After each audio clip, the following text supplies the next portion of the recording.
Feliz domingo. En este 26º domingo ordinario, escuchemos el Santo Evangelio según San Mateo, capítulo 21, versículos 28 al 32. En aquel tiempo, Jesús dijo a los sumos sacerdotes y a los ancianos del pueblo: ¿Qué opinan de esto?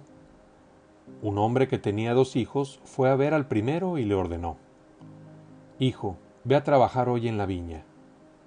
Él le contestó: Ya voy, Señor.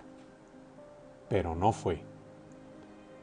El padre se dirigió al segundo y le dijo lo mismo. Este le respondió: No quiero ir. Pero se arrepintió y fue. ¿Cuál de los 2 hizo la voluntad del Padre? Ellos le respondieron: El segundo. Entonces Jesús les dijo: Yo les aseguro que los publicanos y las prostitutas se les han adelantado en el camino del reino de Dios, porque vino a ustedes Juan, predicó el camino de la justicia y no le creyeron.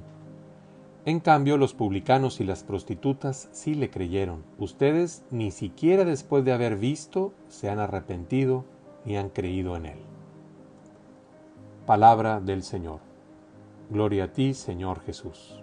Hermanos, una vez más Jesús quiere provocar con esta parábola a los sumos sacerdotes y a los ancianos del pueblo a dejar sus actitudes de incoherencia y de juicio a los demás. Ellos no practicaban lo que predicaban, eran incoherentes, y además criticaban a quienes tal vez habían dicho que no, eran pecadores, pero ahora se habían arrepentido, abrían su corazón al mensaje de Jesús y estaban cambiando de vida.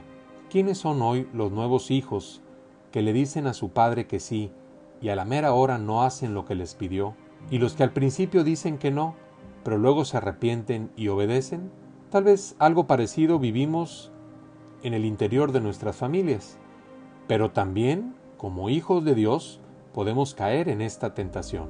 Podemos ser católicos practicantes, devotos de la Virgen y hasta ser agentes de pastoral, pero cuando se trata de poner en práctica la fe fuera del templo, no ser muy coherentes. Lo que pide Dios en su palabra cuando vamos al templo es perdonar a quien nos ha ofendido, ayudar al que necesita, ser buenos ciudadanos, evitar las injusticias, ser promotores de la paz. Cuando se nos recuerda esto en el templo, podríamos decir que sí, pero en el día a día ni siquiera intentar ponerlo en práctica. Claro, el problema no es haber ido al templo, sino el no tener la honesta y firme decisión de vivir plenamente lo que creemos.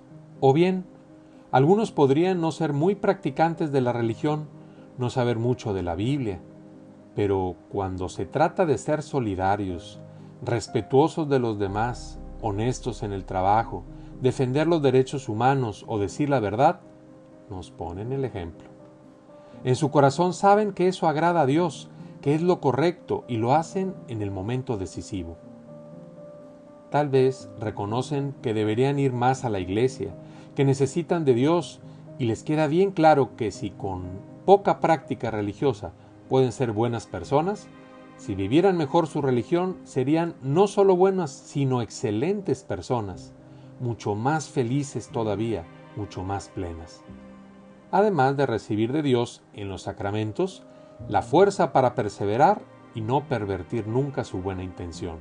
Se trata entonces de 2 posiciones, la de quien dice sí con los labios pero no con las obras, y la de quien al principio dice que no, pero se arrepiente y termina haciéndolo. Quiero aclarar que ninguna de estas 2 es la posición ideal, ni sí y luego no, ni no y luego sí. Lo ideal es una tercera posición, decir sí y hacerlo. Profeso mi fe en mi parroquia y en la semana la vivo en mi trabajo, en la escuela, con mis amigos. Y como esto no es fácil y requiere perseverancia, entonces vuelvo cada semana a renovar mi propósito, a recibir la fuerza que Dios me da para cumplir y ser un auténtico cristiano. ¿A mi práctica religiosa le falta la coherencia en la vida diaria?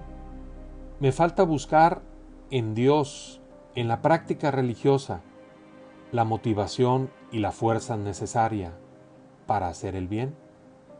Que tengas una excelente semana.